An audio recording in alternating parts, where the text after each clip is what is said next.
una sa lahat, truck na may hatak-hatak na generator sa Antipolo Rizal, disgrasya pala ang dala. Paglagpas ng truck sa kuha ng CCTV, biglang kumalas ang generator. Umatras tuloy ang set na nagdire-diretso patungo sa direksyon ng ilang rider. Ang kinahantungan ng disgrasyang yan at iba pang detalye, abangan dito sa Frontline Pilipinas Weekend. Magandang hapon, Pilipinas. Kasama ang buong puwersa ng News 5. Ito ang Frontline Pilipinas Weekend. Pagpapauwi ng mga Pinoy na naiipit sa bombaan sa pagitan ng Israel at Hezbollah, minamadali na. Panibagong grupo ng mga OFW dumating na sa bansa ngayong araw. 19 na biktima umano ng human trafficking na sagip sa dagat na sakop ng Tawi-Tawi. South Africa na naharang sa NAIA, nahulihan ng mahigit 40 milyong pisong halaga ng shabu sa kanyang maleta. Mga customer ng Maynilad sa ilang bahagi ng Metro Manila mawawalan ng tubig sa susunod na linggo. Pagsagip sa mga residenteng na-trap at na-stranded dahil sa bahang dala ng Hurricane Milton sa Amerika, pahirapan.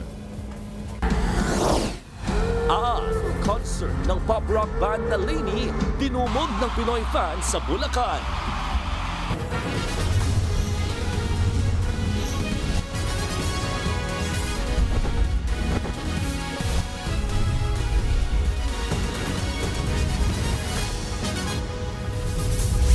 Nadagdagan pa ng 8 ang bilang ng mga Pilipinong nakabalik na sa bansa mula Lebanon sa gitna ng lumalalang tensyon doon.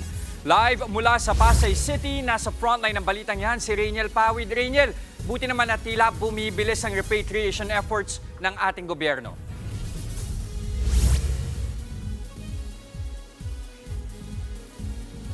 Tama, Jester, no? Sabi nga ng pamahalaan ay sulitin na ito ng ating mga kababayan doon sa Lebanon. Lalo na nagbubukas na ang mas maraming commercial flights doon sa Beirut, Lebanon. Pasado 2:00 ng hapon nang lumapag ang eroplanong sinasakyan ni Jezet at Telma. Dalawa lamang sila sa mga Pilipinong naipit sa lumalalang tensyon sa pagitan ng Israel at grupong Hezbollah sa Lebanon. Kaya naman walang mapagsidlan ang kanilang kasiyahan matapos ang di birong pinagdaanan. Hindi na po ako nakakatulog na po sa gabi kasi po may naririnig po akong mga sa pagsabog po. Kaya po nagdesisyon na rin po akong umuwi. Natutrauma po kami. At papunta ko sa airport, may sumabog. Nadagdagan pa ng 6 ang mga nagbabalik bansang mga OFW pagsapit ng 5:00 ng hapon. Ayon sa Overseas Workers Welfare Administration, kada linggo ang gagawing repatriation kung hindi maantala ng mga pagsabog ang operasyon ng paliparan sa Beirut. Ang nakaslate natin, ang book natin ay 213. Kasama yung 8 na umuwi kahapon, total lang na pauwi na natin ay 472. Yung 213 na nabanggit ko ay uuwi ito hanggang sa October 29. Gumugulong na rin ang proseso para sa tiket ng 150 iba pa. Habang mahigit 170 naman ang humihingi na ng exit documents sa Lebanese immigration dahil walang hawak na pasaporte. Salamat po sa pagkain ng sarap-sarap po. Sa video na ibinahagi ng OWA, makikitang sama-samang kumakain ang ating mga kababayan sa Beirut. Sila'y nanunuluyan sa isang evacuation area habang naghihintay ng kanilang tickets pa uwi. Pagdating dito sa Pilipinas, aabot sa 170,000 pesos ang financial assistance na matatanggap ng bawat isa sa kanila.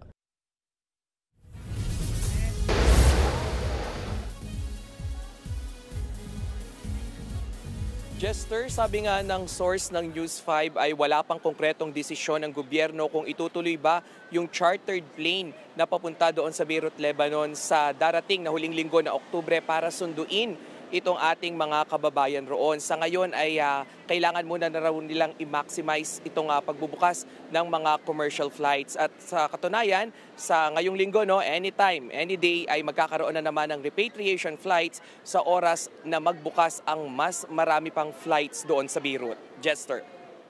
Nagulat mula sa Pasay, maraming salamat, Rainiel Pawid.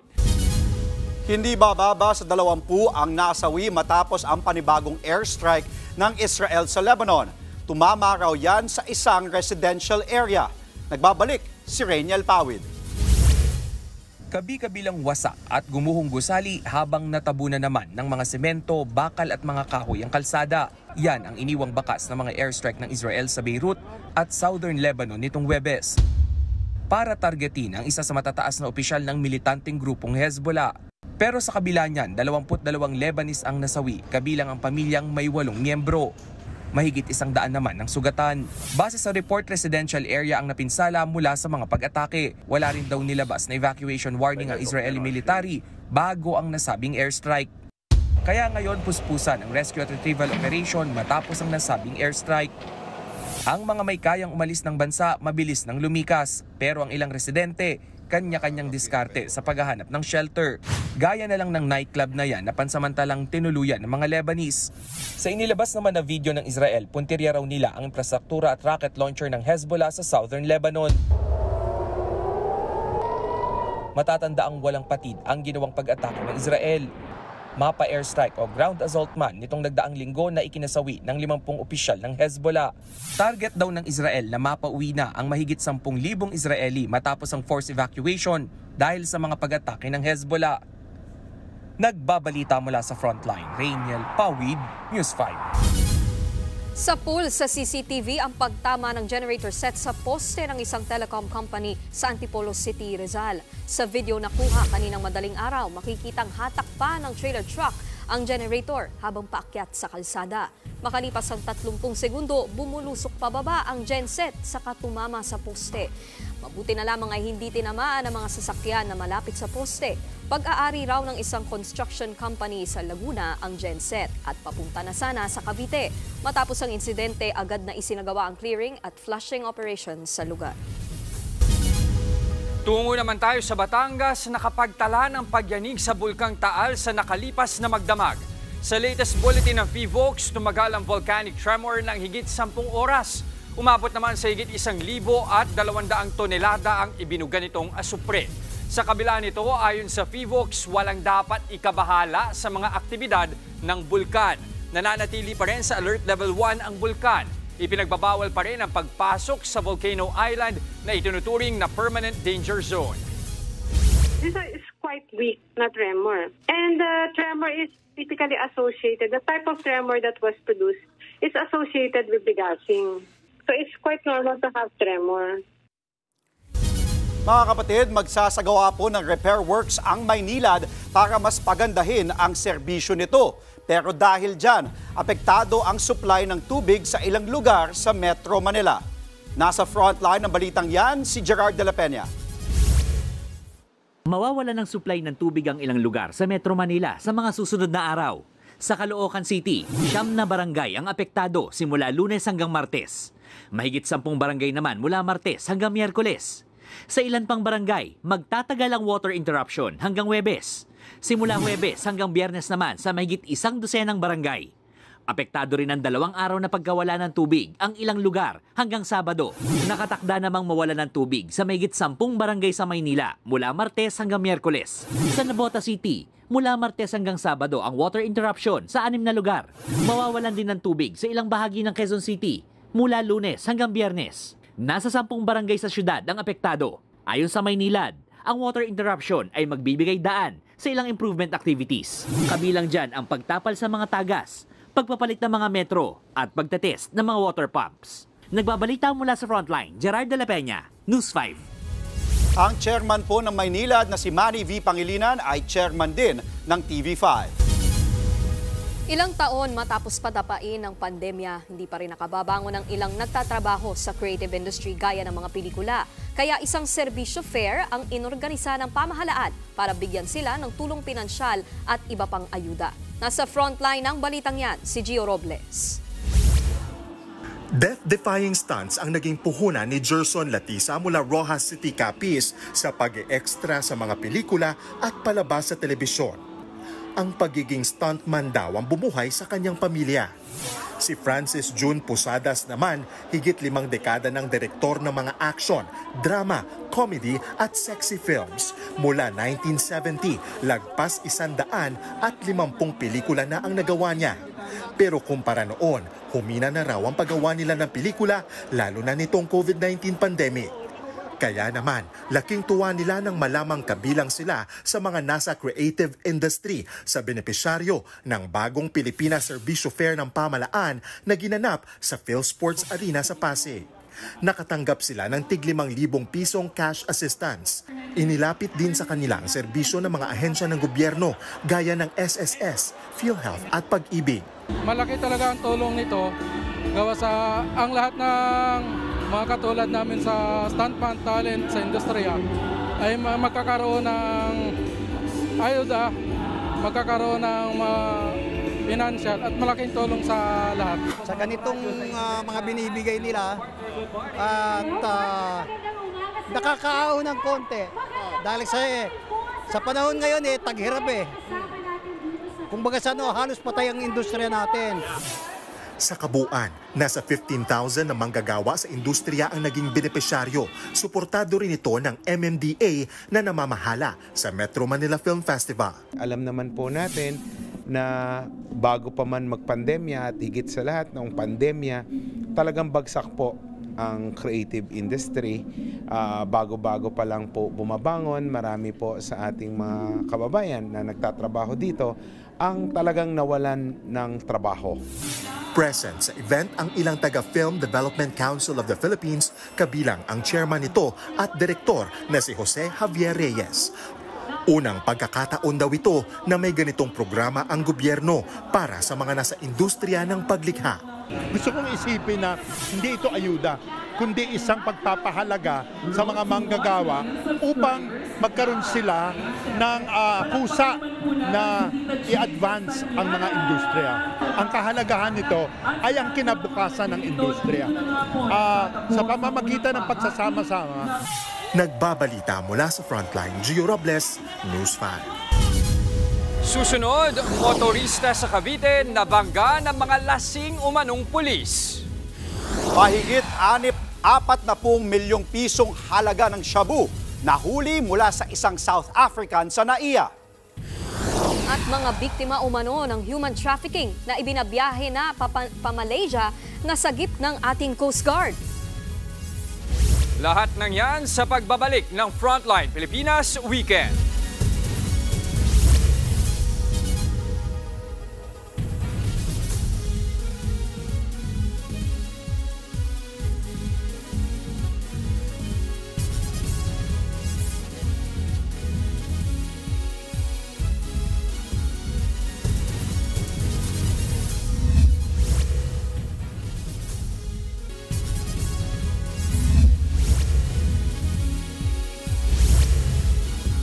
Iniimbestigahan na ang 2 pulis na nakabangga umano ng isang motorista sa Bacoor, Cavite. Hinihinala ring lasing ang mga pulis na nagmatigas pang magpakita ng ID. Nasa frontline ng balitang yan, si Ian Suyo. Lasing po kayo Tinanggahan niyo po ako Kuha ang video na ito ng motorista habang nakikipag-usap siya sa isang pulis sa Bacoor Boulevard sa Cavite. Yan ay matapos umanong mabangga ng pulis ang kanyang sasakyan. Ano pangalan niyo po, sir? May ID po kayo? Hindi, kayo sir. Ano pangalan niyo? Hindi po, kayo po ang tinatanong ko. Kayo po ang nakabangga sa akin. Naghinala ang motorista na nakainom ang pulis, kaya sinubukan niya pa ito. Hindi po, itaas niyo po isang paa niyo. Di ba tumutumba kayo? Hindi sir. Ayon sa nagvideo, may kasama pa raw ang pulis na natutulog sa loob ng mobil. Paulit-ulit ang lalaki na humingi ang motorista ng ID pero tumagal din ng ilang minuto bago ipinakita ng lasing umanong pulis. Kinumpirma ng PNP Bacoor na pulis nga nila ang nasa video at naka-assign sa kanilang SWAT unit. September 21 pa raw nangyari ang insidente pero nag-viral lang noong nakaraang linggo. Nang makita ng pamunuan ng Bacoor Police ang video ay sinibak na raw nila ang pulis habang iniimbestigahan pa ang insidente. Nagsubmit na po tayo ng investigation report natin, tapos ongoing na po yung pre-charge investigation para malaman po kung anong appropriate na kaso at penalty po para dun sa tao natin. Hindi naman na nagsampa ng reklamo ang uploader ng video.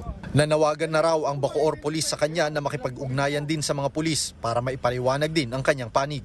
Sa inisyal na pagsusuri nila sa mobil na nakunan sa video ay wala naman daw itong kahit anong damage. Gayunman, Nangako silang hindi kukonsintihin at tuluyang kakasuhan sakaling mapatunayang may maling ginawa ang kanilang kabaro. We never and will never tolerate po ang mga ganitong action. That's why we've coordinated po. Nag-post din po kami sa media, sa Facebook page namin na we are open in receiving comments and kung ano po napapansin nila na mali sa police. Nagbigay po kami ng phone numbers and FB page para po mag-reach out po sa amin. Kung may napapansin po kayong mali sa inyong PNP, i-reach out po. Hindi po namin ito tolerate at kung kinakailangan filean po natin ng kaso at tanggalin po natin sa serbisyo. Nagbabalita mula sa Frontline, Ian Suyu, News 5. Sa ibang balita, nabisto ang isang South African national na nagtangkang magpuslit ng droga sa NAIA. Natagpuan sa kanyang maleta ang higit 42 million pesos na halaga ng shabu. Yan at iba pa sa report ni Gary De Leon. Hinarang ng mga otoridad ng maletang ito sa NAIA Terminal 3 na dala ng isang South African national. Nang inspeksyonin ng maleta, natagpuan na nakasilid na malaking pack ng shabu. May timbang na 6.2 kilos ang droga at nagkakahalaga ng higit 42.1 million pesos. Dahil dito, agad inaresto ang South African national at nahaharap sa reklamang paglabag sa Comprehensive Dangerous Drugs Law. Sa Pasay pa rin, natagpuan ang samot-saring illegal na droga sa isang parcel sa warehouse sa NAIA Complex. Kabilang na ang ecstasy, liquid GHB, marijuana oil at mga candy na may halong marijuana. Nagkakahalagaan lahat ng yan ng higit 7.5 million pesos. Idiniklarang naglalaman ng mga massage oil at kape ang parcel pero nabistong droga pala ang laman sa tulong ng X-ray at canine dogs. Nakadapat na kaposa sa 5 lalaking ito matapos sa lakay ng mga pulis ng isang drug den sa Dinalupihan, Bataan. Naaktuhan sila nagsasagawa ng pot session. Kabilang sa naaresto ang maintainer ng drug den. Nakatakas naman ang isang drug personality na target ng mga pulis sa operasyon. Nasamsam sa mga sospek ang higit 4 na gramo ng shabu na may halagang 30,000 pesos, drug paraphernalia at isang baril. Nahaharap ang 5 sospek sa reklamang paglabag sa Comprehensive Dangerous Drugs Law. Nagbabalita mula sa Frontline, Gary De Leon, News 5. Nasagip ng Philippine Coast Guard ang 19 na biktima umano ng human trafficking sa dagat na sakop ng Tawi-Tawi. Bumabiyahe ang bangkang sinasakyan ng mga biktima mula Zamboanga City papunta sa bayan ng Bungaw ng maharang ng PCG. Base sa tip na nakuha ng PCG, plano umanong ipuslit ang mga biktima papasok ng Malaysia. Agad na dinala sa Maritime Police Station ang mga biktima. Isinailalim na rin sila sa counseling at stress debriefing. Sa ibang balita, nagpatupad naman ng temporary gun ban sa Metro Manila kasunod ng idaraos na Asia-Pacific Meet sa Philippine International Convention Center sa Pasay City.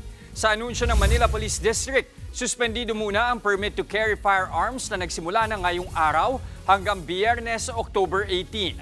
Tanging mga miyembro ng Philippine National Police, Armed Forces of the Philippines at iba pang law enforcement agencies na naka-uniforme at nasa duty lamang ang pinapayagang magdala ng mga baril. Ipinatupad ang gun ban para sa seguridad ng Asia-Pacific Meet na gaganapin dito sa bansa sa unang pagkakataon. Bukod sa gun ban, nauna na rin nag-anunsyo ang Malacanang ng suspensyon ng pasok sa klase at pampublikong opisina sa Maynila at Pasay simula October 14 hanggang 15. Sa ibang balita, nasunog ang 2 bahay sa barangay San Dionisio sa Parañaque City. Bandang alauna, kaninang madaling araw, sumiklab ang apoy. Umabot sa second alarm ang sunog bago na apula makalipas ang halos 1 oras. 4 na pamilyang nawalan ng tirahan at 1 naman ang sugatan. Nagtulong-tulong ang mga residente na apulahin ang apoy hanggang sa makarating ang mga bumbero. Nag-spark na circuit breaker ang pinagmulan umano ng apoy pero iniimbestigahan pa ito ng Bureau of Fire Protection. Sa ibang balita, tutol ang grupo ng mga guro sa pag-alis ng mother tongue o regional dialects sa pagtuturo sa kindergarten hanggang grade 3. Alinsunod sa Republic Act 12027, ibabalik na sa Filipino at English ang wikang gagamitin sa pagtuturo sa mga estudyante. Hindi pabor dyan ang Alliance of Concerned Teachers. Mahihirapan daw umintindi ang mga mag-aaral kung tatanggalin ang mother tongue sa pagtuturo. Mas madali raw makapagpahayag ang mga estudyante kung mother tongue ang gamit nila.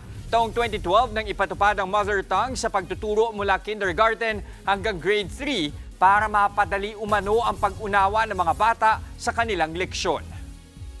napakalaki ng epekto ng pagpapaunlad ng sariling wika doon sa kabuang development ng ating mga mag-aaral. Ang solusyon ay hindi po dapat yung pagpapatigil nito, kundi yung pagpapalakas pa nito, no? Yung pagbibigay dapat sa suporta na kinakailangan ng ating education system upang maipatupad dito ng maayos.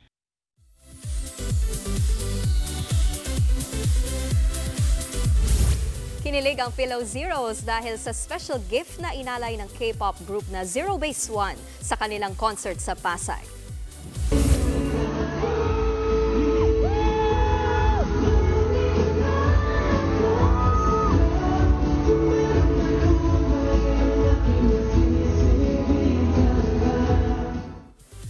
Yan ay ang kanilang short rendition ng hit song na Dilaw ng Pinoy singer na si Maki. Tuwang-tuwa na nakisabay ang fans sa pagkanta ng kanilang mga idolo. Ginanap kagabi ang Manila leg ng kauna-unahang world tour ng Zero Base One. Sunod nilang bibisitahin ang Jakarta, Indonesia. Nabuo ang grupo sa isang reality competition show sa South Korea last year. Good news naman sa fans ng The Course dahil magbabalik ang Irish pop rock band sa bansa. Para yan sa kanilang 2-day concert sa Araneta Coliseum sa February 15 at 16. Makakabili ng ticket mula 3,500 pesos hanggang 22,500 pesos. Available na yan sa October 20. Noong October 2023 lang nang huling nag-concert ang The Course sa bansa. Ilan sa mga sikat nilang kanta ay Breathless, Runaway, What Can I Do at All the Love in the World. Susunod, pamilyang natrap sa loob ng bahay sa halos gadibdib na baha sa Florida sa Amerika nasagip. Pati mga alagang aso isinabay na sa paglikas. Mga pulis nagulantang nang madiskubring ang lalaki nagsusumiksik at nagtatago sa loob ng sofa sa isang bahay sa England. At Laure Sisters at Buding Durendes aalis na umano sa Cherry Tigo. Mga kapatid, huwag kayong bibitiw. Magbabalik ang Frontline Pilipinas Weekend.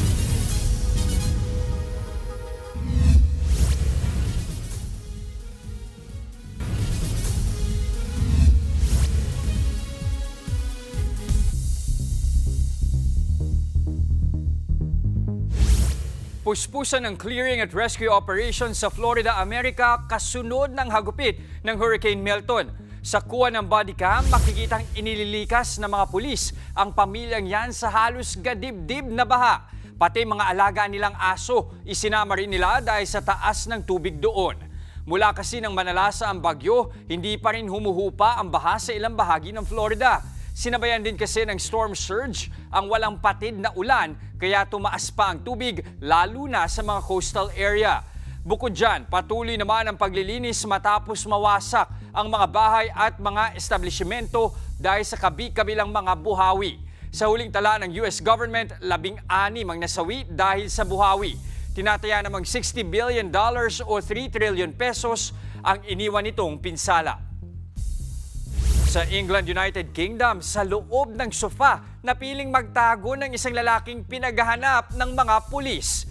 Sa bodycam video, makikita mga police officer na hinahalughog ang isang bahay. Nang inspeksyonin ang sofa, nakita nila ang lalaking nakahiga sa loob nito. Wanted ang lalaki pero hindi nabanggit kung saang kaso. Dinala siya sa kustodiya ng mga pulis matapos mahuli.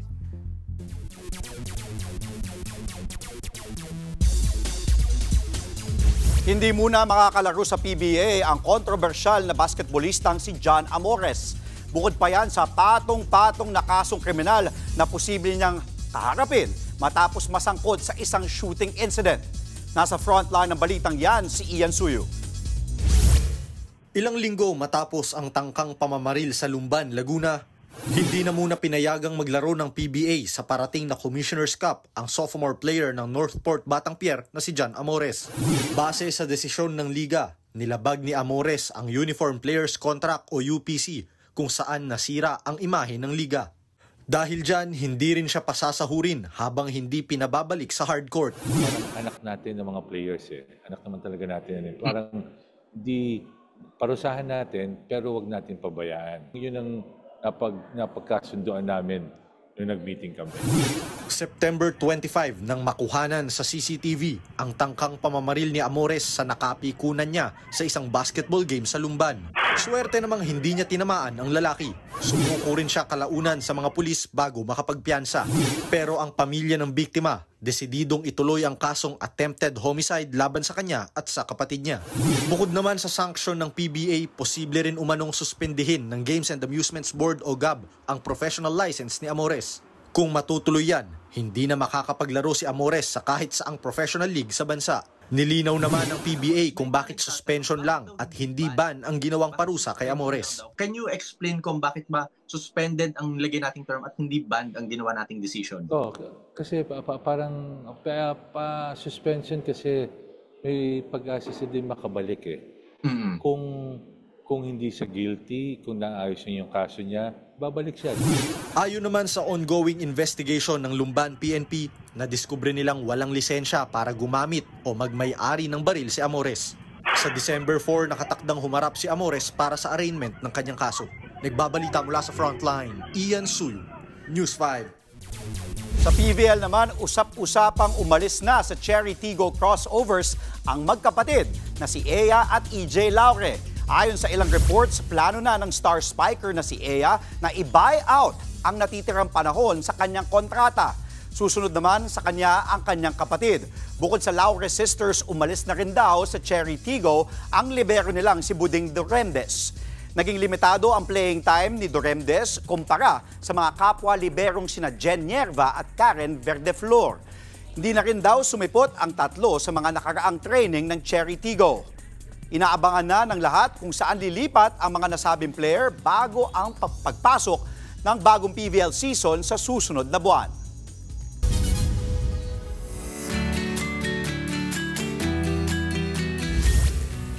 Feel na agad ang Pasko sa bayan ng Pola, Oriental, Mindoro dahil sa kanilang Christmas Village. Pero dinarayo yan, lalo dahil may pa-snow effect pala ang pasyalan. Yan ang Frontline Report ni Gary De Leon.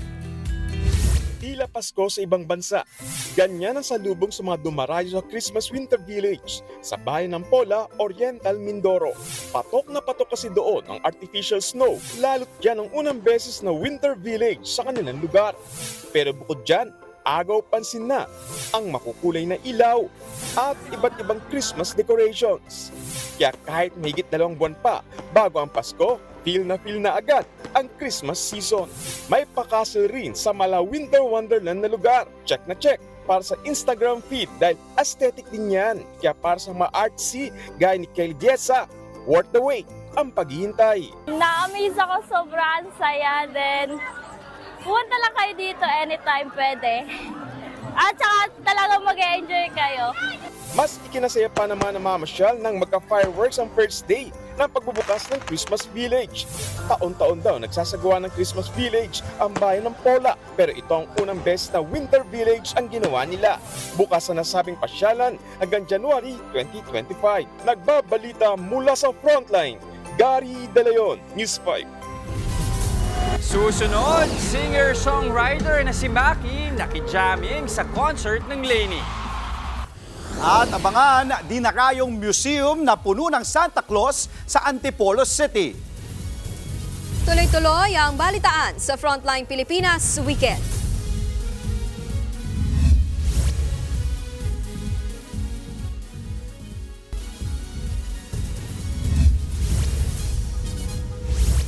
Ngayong malapit na ang Pasko, patok ang mga parol at iba't ibang pang-display. Gaya na lang ng mga gawa ng isang senior citizen sa Bulacan. Kilalanin natin siya at ang kanyang mga likha sa report na ito ni Bea de Guzman. Sari-saring kulay, sukat at disenyo. Yan ang mga parol ni Lola Hule ng Marilao, Bulacan. Balo na si Lola Hule. Sa edad na 78, hinahanap-hanap pa rin ng kanyang katawan ang araw-araw na trabaho. Ang sikreto ko sa buhay kasi, hanggang may dakas gagamitin ko habang buhay. Kahit malabo mata ko, malinaw naman ang isip ko. Kwento niya, Pasko ang isa sa mga pinaka-aabangan niyang selebrasyon taon-taon. Dati kasi, 30 bahay lang kami dito, puro magsasaka. Ay, napakasaya ang Pasko dito dati. Paskong bukid. Dahil hindi kaya ni Lola Hule na walang binubutingting, minsan daw ay naisipan niyang gupit-gupitin ang mga straw. May isang batang lumapit dito, ang sabi niya, Lola Huli, bakit ka gupit ng straw, pinagpuputol-putol mo? Makikita mo ako pag nangyari ito.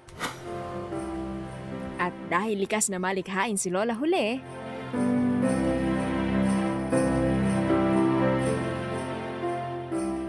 gamit ang karayom, sinulid at stapler, nakabuo siya ng mga parol. Kasi hindi naman lahat ng mga nasa tulad ng edad niya nagagawa ang ganito. Proud kami sa kanya. Kaya pagka wala kaming ginagawa, tumutulong naman kami. Ang mga batang panay raw ang tanong noong una, aba, nung bumalik siya at makita nga, aba, ang ganda naman pala ng gawa nyo. At saka lahat ng eskwelahan, yung friends, sa lahat ng barangay sa paligid ko, dito takbuhan. Ang bunsong anak ni Lola Hule na si Val, sinubukan daw itong i-post online at marami ang nagsimulang tumangkilik nito. Bilang po mga anak, nalulugod po kami na nakikita po na nakikilala na po yung ginagawa niya. May mga buyers na po kami from other provinces and cities. Nagiging libangan po niya ito at ang pagbili niyo po, pagtangkilik niyo po ay isang malaking kasiyahan po sa kanyang puso. Ang mga likha ni Lola Hule ay pwede nyo makita sa kanilang Facebook page na Straw Lanterns for Sale. At may 10 pesos, 20 pesos, 30 pesos, 50 pesos, 100, 300, 500. At ang pinakamalaki nila ngayon na 1,500 pesos. At kung lalagyan daw ng pailaw, ay aabot to sa 2,000 pesos. Ayos! Para kay Lola Hule, hindi lamang basta palamuti ang kanyang mga gawa. Ito ay sagisag ng liwanag at pag-asa na isinasa buhay niya araw-araw. Ang araw sumisikat pagdating kahit ka matanda na. Magpasalamat ka sa Panginoon, hindi ka pababayaan. Bea de Guzman, News 5.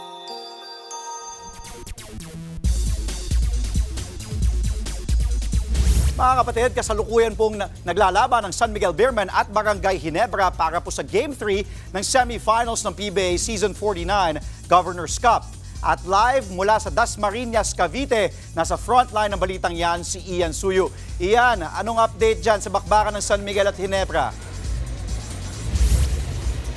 Andre, jam-packed itong venue ng mga fans na sabik na manood at subaybayan ang ongoing na Game 3 semifinals. Yan ay sa pagitan ng Barangay Ginebra, San Miguel at San Miguel Beermen dito sa Dasmariñas, Cavite. Sa ngayon nga ay ongoing ang second quarter kung saan lamang ang kabarangay sa score na 48-41. Sa ngayon, tabla ang serye sa 1-all, kung saan nga unang nakuha ng Barangay Ginebra ang panalo noong opening game sa pangungunayan ni Justin Brownlee. Yun nga lang, nakabawi ang Beermen pagdating ng Game 2 noong Biyernes. Matatandaang nag-init si SMB guard Terence Romeo sa overtime para pangunahan ng SMB tungo sa 1-3-1 to 1-2-5 na panalo.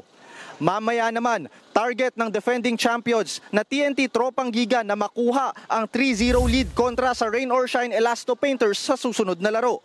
On fire ang Tropang Giga mula sa simula ng serye kung saan hindi nila pinaporma ang Ross sa parehong laro. Binuksan ng TNT ang Game 1 na may 90-81 convincing victory. Kasunod niyan ay tinambakan ulit nila ang Elasto Painters, 108-91 naman nung Game 2. Leading scorer para sa koponan ngayon ng kanilang import na si Ronde Hollis Jefferson na may averages ngayong semifinals na 24.5 at 10.5 rebounds ngayong serye. Andre, kung magtutuloy-tuloy nga ang mainit na momentum ng TNT ay posibleng ma-sweep na nila o makuha na nila ang first title or first position sa finals pagdating sa Game 4 sa darating na Wednesday. At yan ang latest mula dito sa Dasmariñas, Cavite. Live mula sa Dasmariñas Arena sa Cavite, maraming salamat, Ian Suyu.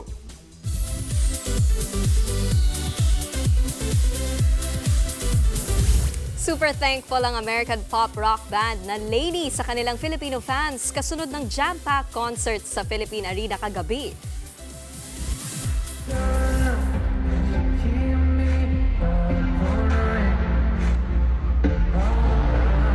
me hear you.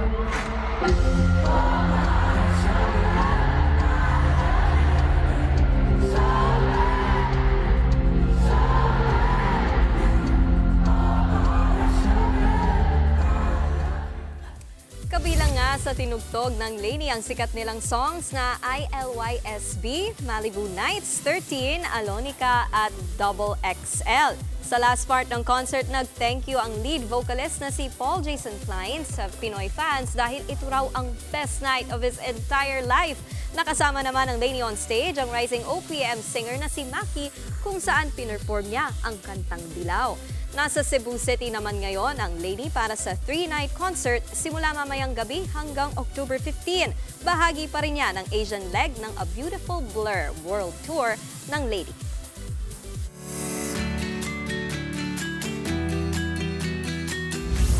O, Nikki, Andre, alam nyo, kahit namang anong edad meron tayong wishlist. Pero kayo, kung may wishlist kayo kay Santa, anong laman yan? Nainis lang ako kasi sabi niya, kahit anong edad. Tumingin ka sa akin. Para daw Sino mo nasasagot? Ikaw, Nikki. Ako napaka-wholesome. Gusto ko lang ng good health para sa parents ko, lalo na sa mom ko. Nakonsensya naman ako sa wishlist ko tuloy bigla. Siyempre, good health din sa pamilya ko, kay Pauline, kay Booker. Pero, kaya mong hulaan yung gusto ko sa Pasko. Pabango.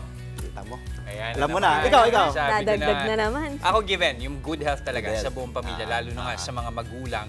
Saka siguro ano? Mapayapang pagtatapos ng taon. Yan na lang talaga. Magandang 2025. Ayan, ito. Baka gusto nyo bisitahin, ito yung isang pasyalan sa Antipolo na puno ng mga Santa Claus para sa inyong mga wish. Silipin natin yan sa report ng ating weekend buddy na si Mondi Lopez. Christmas is coming na talaga mga kapatid. Gala ulit tayo sa isa pang Christmas pasyalan. Dito sa Antipolo, matatagpuan ang kauna-unang Santa Claus themed na museo. Welcome to Casa Santa.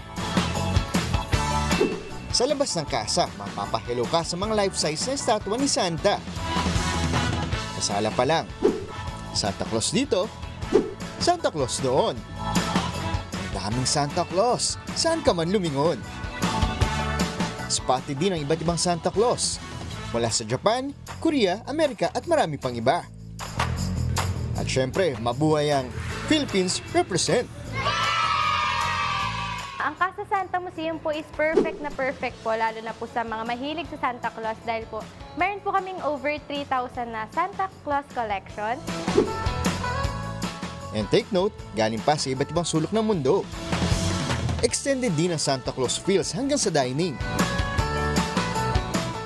Freezing cold naman sa isang kwarto na may pa-Christmas village, mala North Pole. Room tour din tayo sa kwarto ni Santa Claus. Present ang mga stuffed toy na mala Santa Claus din ng peg. At para mas lalong sumaya, may kids playroom din para sa mga bata. Sa second floor din ng museo, nakadisplay pa ang iba pang mga Santa Claus collection. Present din ang Toy Factory kung saan ginagawa raw ng mga elves ni Santa ang mga larong panregalo. Heto pa, may special room ang kontrabida sa Pasko na si Grinch ha? Gandang mag-reels dito, promise! At ang pinakamahal na Santa rito, gawa sa Swarovski. Sa daming Santa, talaga namang malulula ka. Pero bilang housekeeper ng museum, hindi iniinda ni Diana ang pagod sa pangangalaga sa sandamakmak na koleksyon. Feel po nila na parang nasa bahay lang sila at makakaramdam silang komportable. At the same time, mag-enjoy nila dahil mafe-feel din nila na kasama nila si Santa Claus. And speaking of Santa Claus, nag-ikot-ikot tayo dito sa loob ng Casa Santa pero mukhang wala si Santa Claus. Ako na bahala. Dahil dito, meron din silang pa-costume. Tara!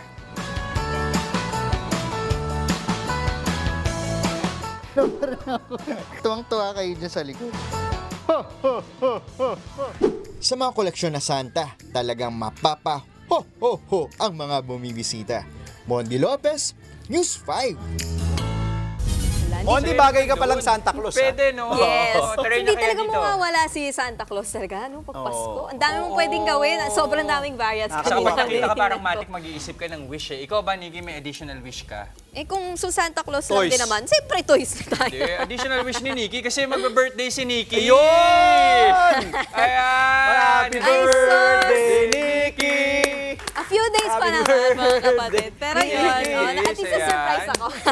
Ako din na-surprise eh. Namatay. Okay na yan, mamaya. Biglang At mga kapatid, 1 year na rin po kayo, yung frontline kasama last weekend. Sa Abril pa eh. Pero Siyempre. 1 year, happy 1 year. Maraming salamat po sa lahat ng kapatid at birthday wish. Di ganun din. Okay. Aking Christmas wish din. Yun na. Mga kapatid, 73 days na lang po at Pasko na. Yan ang mga impormasyong dapat ninyong malaman. Mga balita para sa may alam at may pakialam. Kami ang inyong mga kasangga sa Frontline Pilipinas Weekend.